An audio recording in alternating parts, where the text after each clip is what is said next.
Muy bien, seguimos cubriendo para el Paso Cambiado el 30º Festival Internacional de Teatro Susana Alexander, el CICSA, que se celebra en la ciudad de Puebla, en México. En esta ocasión estamos en Atrisco, una ciudad que está un poquito apartada del centro de Puebla, donde los actores y las actrices nos vinimos a reunir en el día de hoy a compartir este evento que se está dando en el marco del festival, en el cual quedan poquitos días, ya dentro de un par de días viene la clausura, así que estamos con un poco de urgencias con algunas notas también.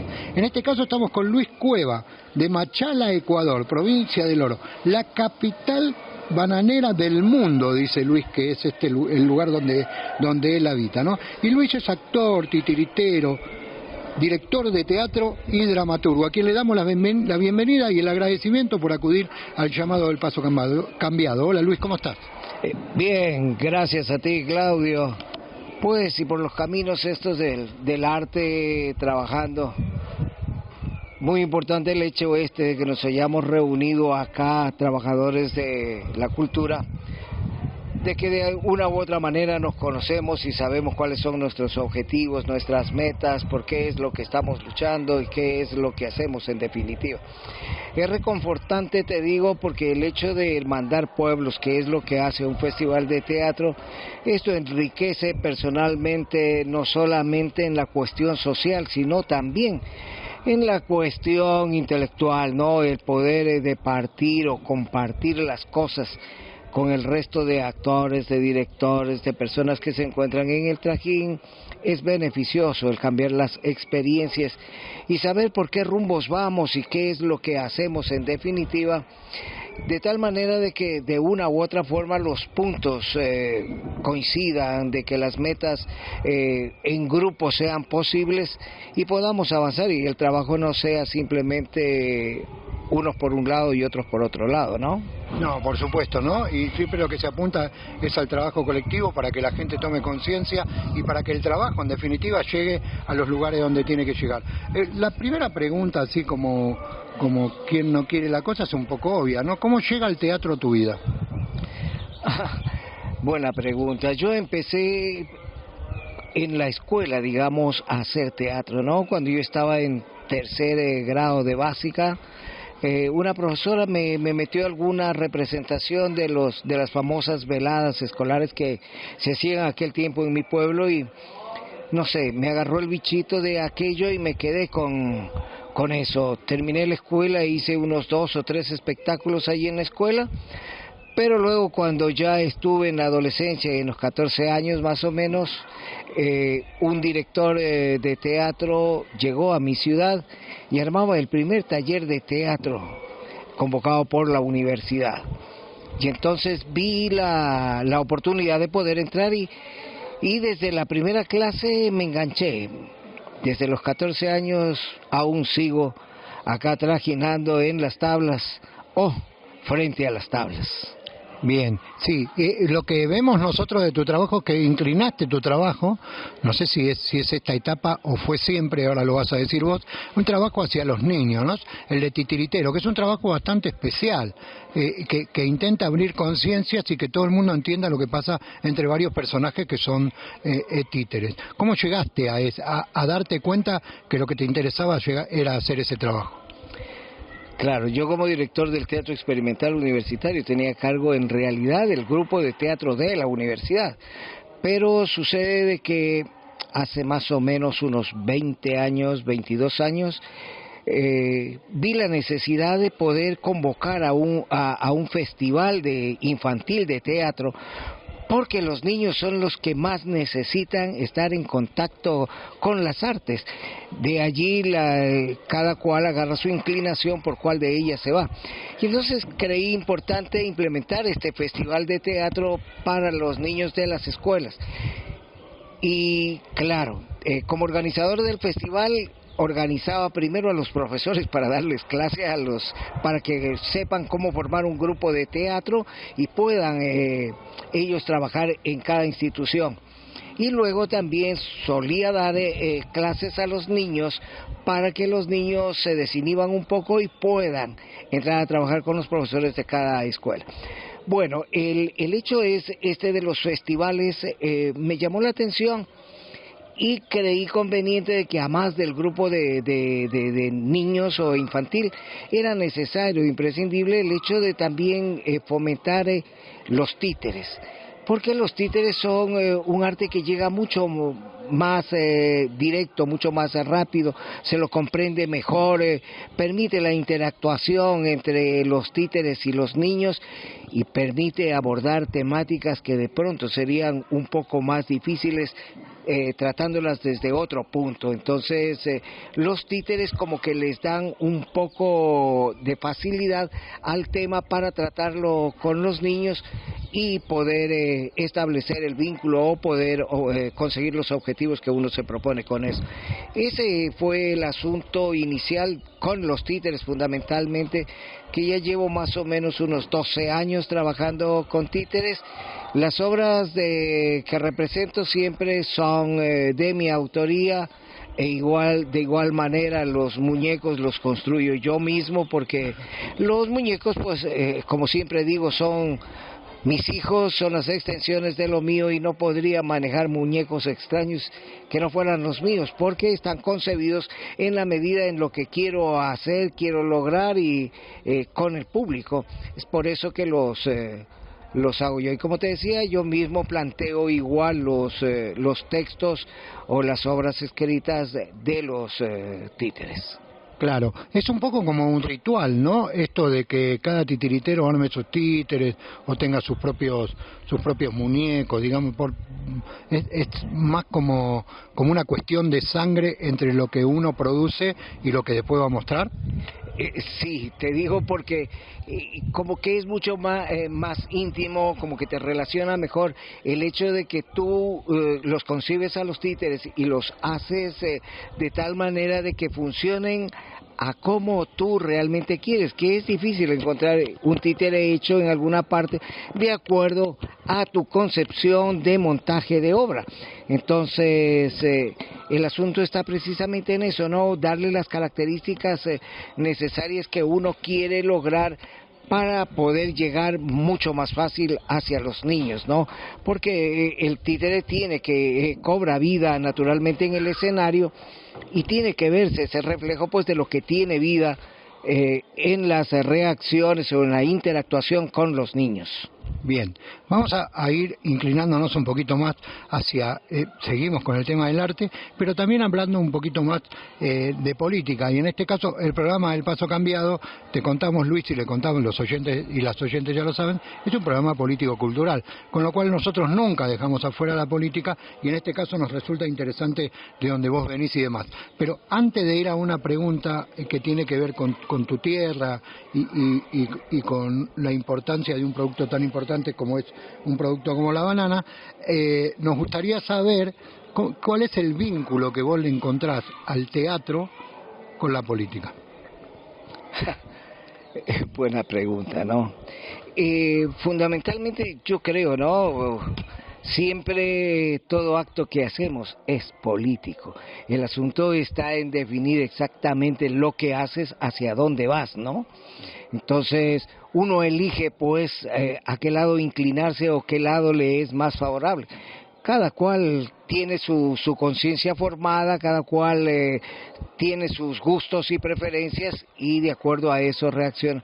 Pero creo que es fundamental el hecho, por ejemplo, de que las artes, aunque hay gente que lo dice que no, pues las artes son muy políticas, ¿no? Las artes llegan a donde tienen que llegar, tienen un mensaje que dar y lo dan. Entonces no es de que sea político, los mismos títeres porque son para niños no es que no sean políticos, tienen una clara definición o una clara visión de qué es lo que quieren, a dónde quieren llegar.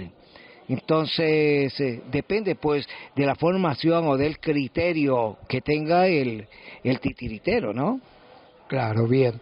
Bueno, acá me llama mucho la atención, decís, vos venís de la capital bananera del mundo.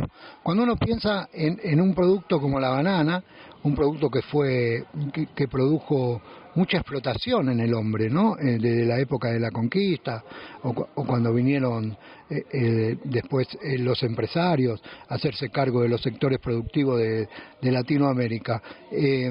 ¿Cómo es tu ciudad y cómo, de alguna manera, si recibe algún beneficio por ser la capital bananera del mundo?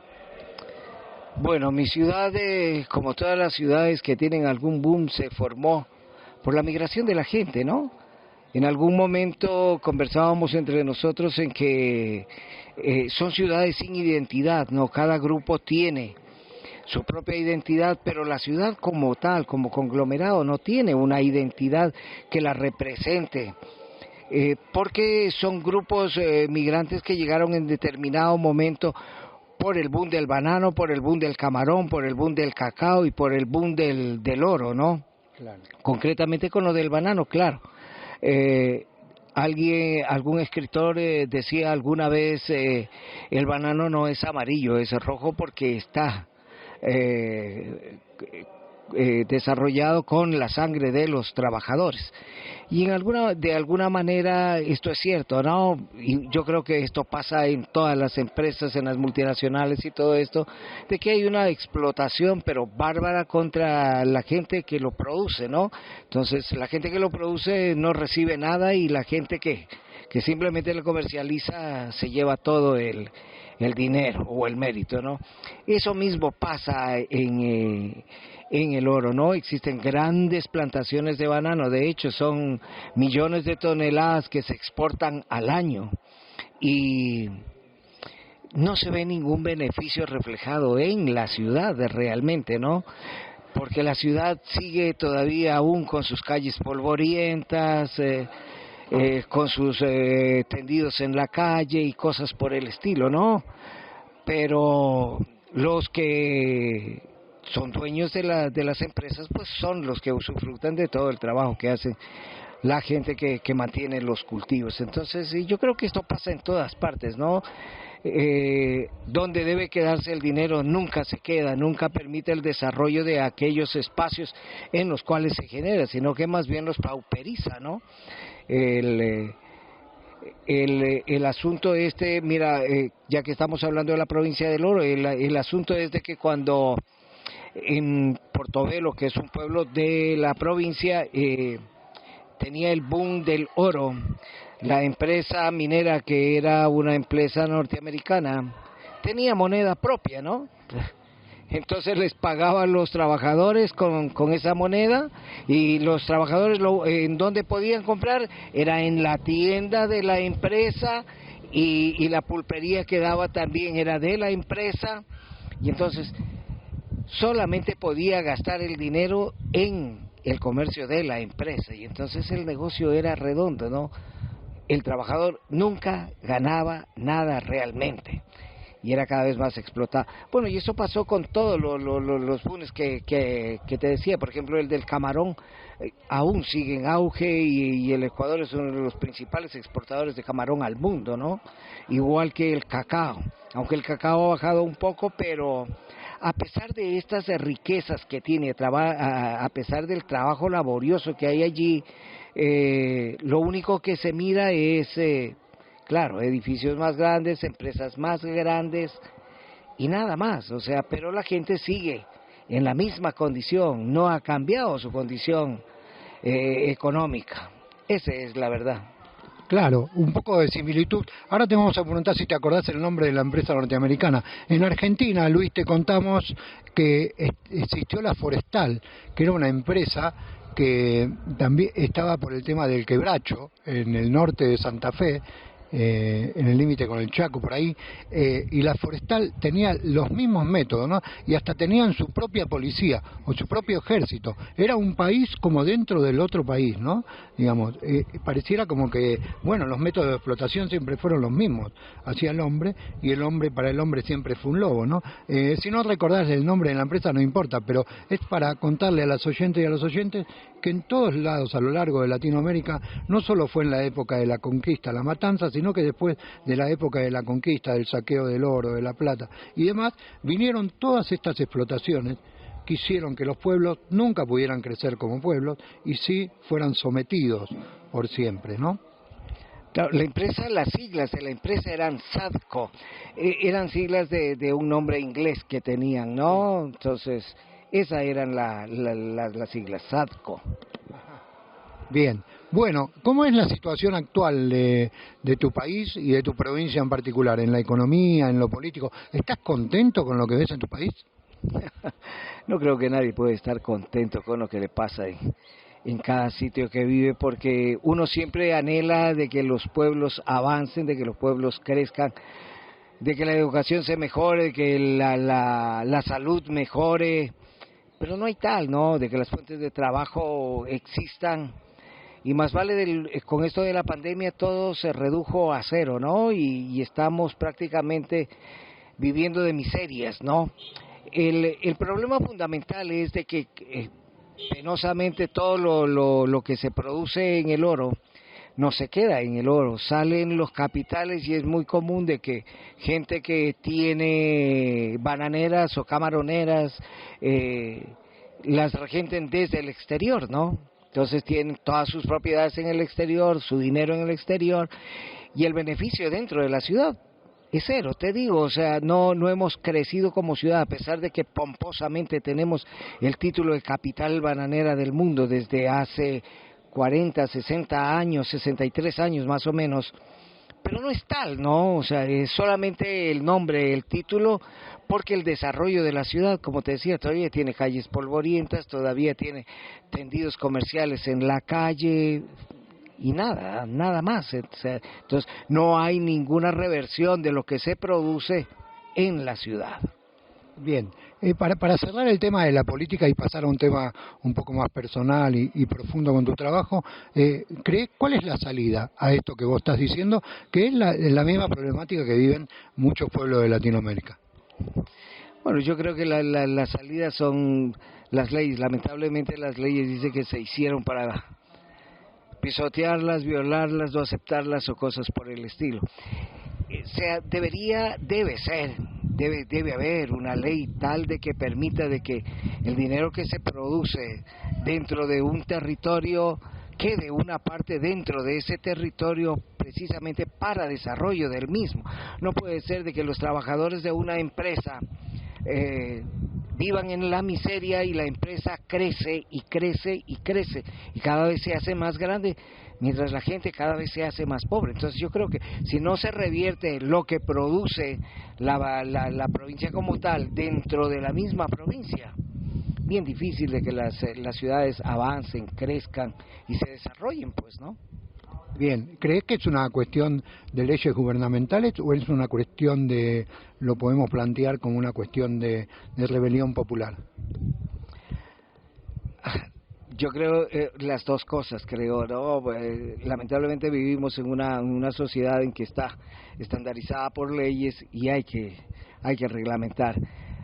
Pero en cuanto a la rebelión social, el asunto está en que nos han sometido de tal manera, ellos manejan los medios de comunicación de tal manera en que la gente siempre piensa o la gente siempre cree lo que el medio dice. Y entonces, mira ahora por ejemplo lo que sucedió con la pandemia, ¿no? Era una la realidad que te mostraban los medios y otra era la realidad que se vivía en cada ciudad, ¿no? Claro. De hecho, las prohibiciones fueron tales de poner en semáforo rojo a determinados lugares y en determinados lugares no pasaba nada. Hubo ciudades o hubo pueblos en Ecuador de que no hubo ni un enfermo de COVID y a pesar de eso tenían semáforo rojo porque lo globalizaron todo, paralizaron todo, pero claro, o sea, les convenía paralizar todo para poder controlar y para poderle meter miedo a la gente. Entonces el asunto está en conciencia, pero no va a haber conciencia si es que no hay realmente educación. Entonces yo creo que es fundamental el hecho de la educación como tal. Y el hecho de empezar a ser críticos, de no aceptar lo que nos dicen, de no creer todo lo que nos inventan ellos, sino que empezar a cuestionar, empezar a ver las cosas un poco más allá. pero lamentablemente el bombardeo de la información viene en esa línea de que la gente, por más que vea que la realidad no es esa, los medios se la dicen de otra manera y sigue creyendo en los medios y no en otro. El remesón social, yo creo de que debe darse, tiene que darse, es una urgencia que se dé si es que queremos seguir todavía con un poco de dignidad y con la frente en alto, porque cada vez nos están pisoteando más y más, de tal manera de que ya estamos perdiendo nuestra condición humana como tales, ¿ah? Claro, bien, muy sensible lo que está diciendo Luis en esta entrevista. Les recordamos a las oyentes y a los oyentes que estamos hablando con Luis Cueva, que viene de Covador, de la provincia de Machala, provincia del Oro, a participar del 30º Festival Internacional de Teatro Susana Alexander. Bueno, vamos a entrar un poquito en una cuestión que tiene que ver un poquito más profunda con tu trabajo y con tu persona, y lo que primero te voy a preguntar es si cumpliste tus sueños o te quedan sueños por cumplir. No, o sea, si hubiera cumplido mis sueños no estaría aquí. Obvio, no. Yo creo que el horizonte siempre está más allá, más allá. Las utopías hay que lograrlas. Y entonces, en determinado momento he logrado éxitos tales de que me han permitido sentirme satisfecho con lo que hago. Pero cuando he logrado cumplir esas metas, esos objetivos, veo que todavía hay un horizonte más allá y eso es lo que me impulsa a seguir trabajando. Yo creo que el trabajo con los títeres, con la niñez, es fundamental y no debe dejarse nunca. O sea, no creo que yo me sienta satisfecho o realmente realizado. Mientras tenga vida, los muñecos tendrán que seguir en los teatrinos contando las historias que deben ser contadas para alegrar a los niños de que siempre tienen la cara triste. Sí, y para despertarles la inquietud, ¿no?, de que algún día pueden ser ellos los que estén del otro lado del teatrino. Luis, ¿cuáles son tus referentes, si los tenés, y cuáles fueron aquellos que marcaron a fuego tu trayectoria o tu trabajo, digamos? Bueno, afortunadamente tuve un maestro de que se preocupó mucho por la formación profesional, ¿no? Allá por el año 73 más o menos llegó a mi ciudad y vio que solo de pronto no podía con el trabajo de formación del grupo de actores, y era un actor profesional, ¿no? Y entonces nos cogió y nos llevó a la escuela de teatro que quedaba en la capital, a que todos los profesores de la escuela de teatro nos dieran un taller, y no un taller de un día o de 2 o de 3 días, un taller de 3 meses en los que realmente te formen, ¿no? Entonces teníamos horario de mañana, tarde y noche de formación. Ese fue el punto de partida realmente en el que más me atrapó, o sea, el hecho de ir conociendo el teatro más dentro y la proyección que tiene con respecto a lo que puede hacer en la sociedad. Entonces, eso me marcó, y creo yo fundamentalmente de que la actividad, si la queremos realizar plenamente, hay que ser responsables, hay que ser críticos y hay que ser muy profesionales en el asunto. O sea, no podemos darnos el lujo de estar improvisando. El hecho de improvisar cualquier cosa hace de que las mismas no tengan una validez y no sean un referente de formación para quien las mira, pues, ¿no? Eso. Claro, bien. Bueno, para cerrar, ¿qué te sugiere el 30º Festival Internacional de Teatro, el FICSA, y cuál es tu experiencia que te llevas de acá?